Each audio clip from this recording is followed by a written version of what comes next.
বাংলাদেশের ইতিহাসের নৃশংসতম গণহত্যার সাক্ষী হয়ে যেই শহীদি চত্বর শুধু বাংলাদেশ নয়, বাংলাদেশের সীমানা ছাড়িয়ে সারা পৃথিবীতে আইকনিক ছবির অংশ হয়েছে।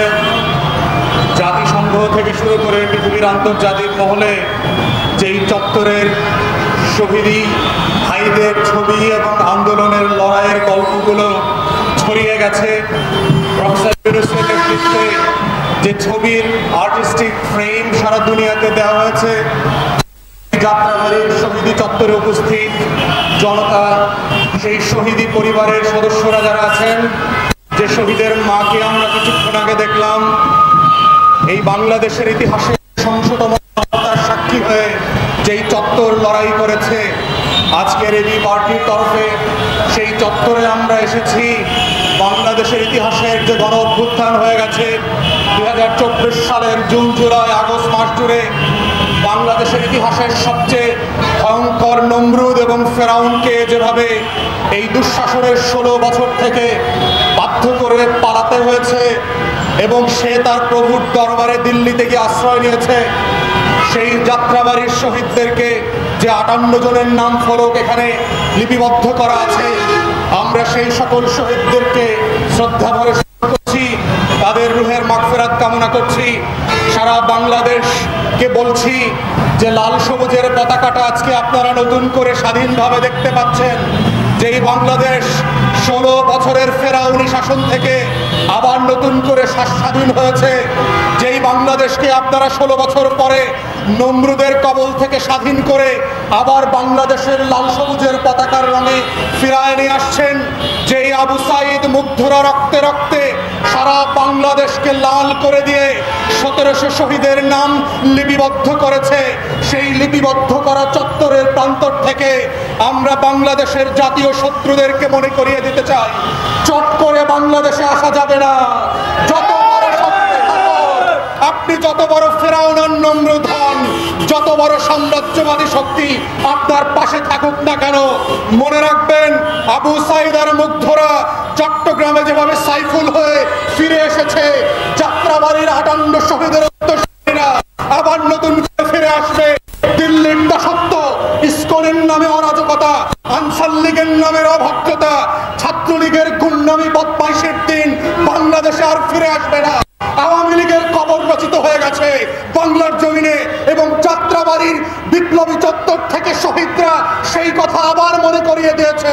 বাংলাদেশে আওয়ামী লীগ জাতীয় পার্টি আর 14 দলের ইতিহাস হচ্ছে মুসলিম লীগ হয়ে যাবার ইতিহাস। আওয়ামী লীগের ইতিহাস হচ্ছে ডাইনোসরের মতো কঙ্কাল হয়ে পৃথিবীর ইতিহাস থেকে হারিয়ে যাবার ইতিহাস। আওয়ামী লীগের ইতিহাস হচ্ছে ফেরাউনের মতো পানিতে ডুবে যাওয়ার ইতিহাস। আওয়ামী লীগের ইতিহাস হচ্ছে কারবালার ময়দানে রক্তস্নাত পরিবেশ থেকে উধাও হয়ে যাওয়ার ইতিহাস।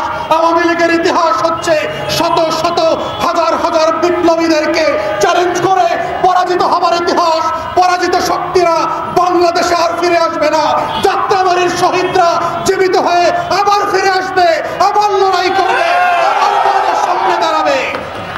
প্রিয় দেশবাসী, বাংলাদেশের শত্রুরা দেখতে পাচ্ছেন গত 3-3.5 মাসে সীমান্তের মধ্যে এবং সীমান্তের বাইরে থেকে আমাদেরকে হুমকি দিচ্ছে।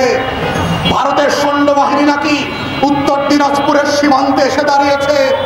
বিজেপি হুমকি দিচ্ছে বাংলাদেশের সীমান্ত নাকি তারা অবরোধ করবে। নেপালের মতো আমাদের সীমান্ত থেকে বাংলাদেশে যত পণ্য আসে, ডাল, চাল, নেপালের মতো একটা ছোট্ট দেশ থেকে শেখেন। তারা আপনাদের অবরোধের মুখে লড়াই ছেড়ে দেয় নাই।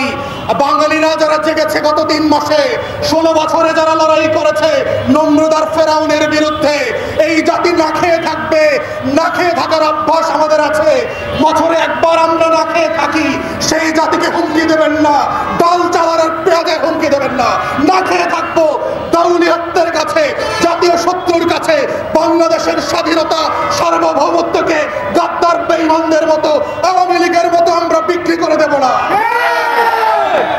প্রিয় দেশবাসী, যারা আমাদেরকে কথায় কথায় বলছে যে এই রাষ্ট্র বেশি দিন থাকবে না, বাংলাদেশের চিকেন নেক, চট্টগ্রাম, ফেনী অঞ্চল নাকি তারা কেটে নিয়ে যাবে, আমাদের চট্টগ্রাম বন্দর নাকি তারা নিয়ে যাবে, আমাদের উত্তরাঞ্চলের রাজশাহী, খুলনা, যশোর অঞ্চল নাকি তারা কেটে নিয়ে যাবে। বোকার স্বর্গে বাস করছেন, রাতের স্বপ্ন দেখতে থাকেন। দিনের যোদ্ধারা বেঁচে আছে, যাত্রাবাড়ির শহীদরা বেঁচে আছে, যারা লড়াই করেছে 16 বছর ধরে, তারা বেঁচে থাকতে আপনাদের দুঃস্বপ্ন থেকে যাবে। রাতের স্বপ্ন থাকবে, দিনের স্বপ্ন হবে না ইনশাআল্লাহ। তাই আমরা বলছি যাত্রাবাড়িবাসীকে, আপনারা বাংলাদেশে ইতিহাস তৈরি করেছেন। বাংলাদেশের স্বাধীনতা লড়াইতে বাংলাদেশের নমরুদ আর ফেরাউনের বিরুদ্ধে যুদ্ধ হয়েছে। জাতীয় পার্টি আর 14 দলীয় মির্জাফরদের বিরুদ্ধে যে লড়াই হয়েছে, এই লড়াইয়ে যাত্রাবাড়ির ইতিহাস, লাল সবুজের পতাকার ইতিহাস, যাত্রাবাড়ির ইতিহাস 20 কোটি মানুষের স্বাধীনভাবে বেঁচে থাকবার ইতিহাস। যাত্রাবাড়ির ইতিহাস হচ্ছে লাল সবুজের পতাকার উপরে ইসকনের পতাকা উড়বে না, সেটা প্রমাণ করবার ইতিহাস।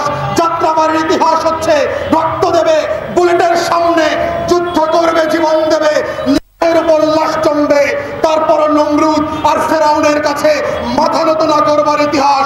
এই যাত্রাবাড়ির ইতিহাস শুধু যাত্রাবাড়িতে না, বাংলাদেশের শহরে শহরে, প্রান্তে প্রান্তে, জেলায় জেলায় তৈরি হয়েছে। আমাদের শত্রুদেরকে বলছি, দেখেন সাইফুলের জানাজায় দেখেন, এক সাইফুলকে হত্যা করেছেন কোর্টে, হাজার সাইফুল জানাজার দিন এসে প্রমাণ করে দিয়েছে রক্তের উপরে রক্ত ঝরবে, লাশের উপরে লাশ ঝরবে। স্বাধীন বাংলার পতাকা, লাল সবুজের পতাকা রক্তে রক্তস্নাত হবে, কিন্তু এই বাংলাদেশ তার স্বাধীনতা কারো কাছে বিক্রি করে দেবে না ইনশাআল্লাহ। দেশবাসী, আমরা বারবার বলেছি, এবি পার্টির রাজনীতি হচ্ছে বাংলাদেশকে বদলে দেবার রাজনীতি। এবি পার্টি বলছে যে বাংলাদেশের যে সংস্কারের রাজনীতি প্রয়োজন, তার একটা বাস্তব প্রমাণ হচ্ছে আজকের এই যাত্রাবাড়ি অঞ্চল।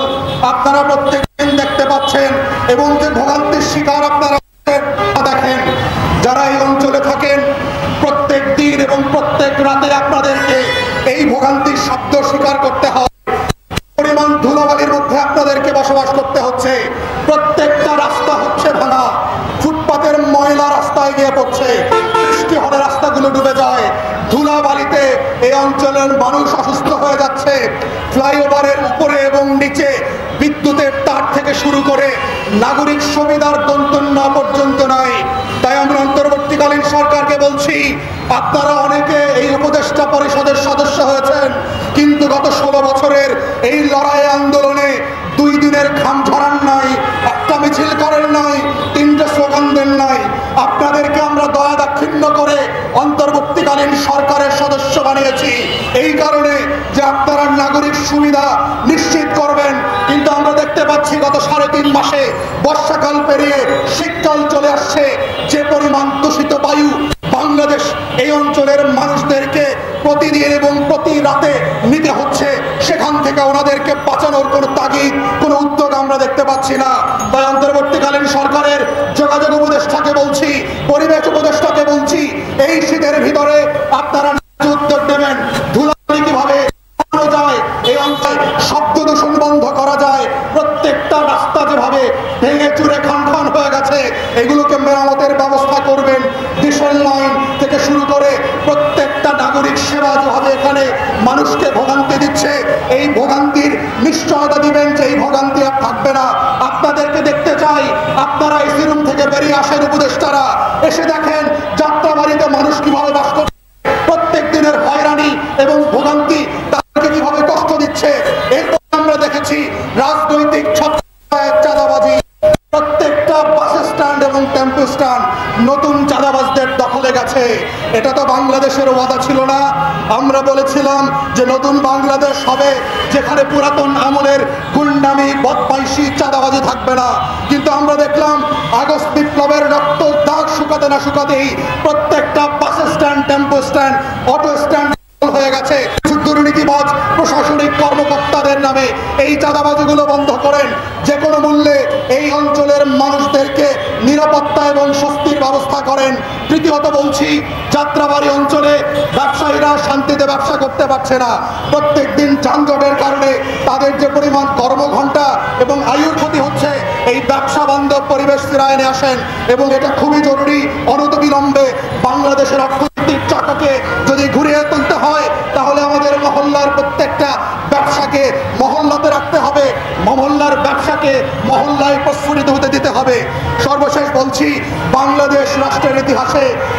যাত্রাবাড়ি যেভাবে ইতিহাস তৈরি করেছে, যে 58 জন শহীদের নাম ফলক এখানে দেয়া আছে, সেই 58 জন পরিবারকে নিয়ে আপনারা উপদেষ্টারা এখানে দেখেন, মিট করেন, সাক্ষাৎ করেন, তাদের জীবনের গল্পগুলো শোনেন। এই 58টা পরিবার কিভাবে বেঁচে আছে, তাদের সংসার চলছে কিনা, তাদের খাবার চলছে কিনা, আয় রুটি রোজগারের অবস্থা কি, তাদের পুনর্বাসনের অবস্থা কি, অসুস্থ যারা আহত হয়েছেন জুলাই বিপ্লবে তারা স্বাস্থ্য সেবা পাচ্ছেন কিনা, সেগুলো এনশিওর করেন। এই রাজনীতির নাম হচ্ছে এবি পার্টির রাজনীতি, সেবার রাজনীতি, সমস্যা সমাধানের রাজনীতি। অন্তর্বর্তীকালীন সরকারের সাথে বারবার যাত্রাবাড়ির হয়ে এবি পার্টি এগুলোর আওয়াজ তুলবে, সেই আওয়াজের সাথে আমরা আহ্বান করছি আপনারাও সামিল হবেন। এই লড়াই হচ্ছে বাংলাদেশকে বদলে দেবার লড়াই, এই লড়াই হচ্ছে বাংলাদেশকে নতুনভাবে বাংলাদেশ বানানোর লড়াই, এই লড়াই হচ্ছে বাংলাদেশকে স্বাধীন সার্বভৌম রাখার লড়াই। সেই লড়াইতে আপনাদেরকে সামিল হবার আহ্বান জানিয়ে আমার বক্তব্য এখানে শেষ করছি। সবাইকে অসংখ্য ধন্যবাদ। আসসালামু আলাইকুম।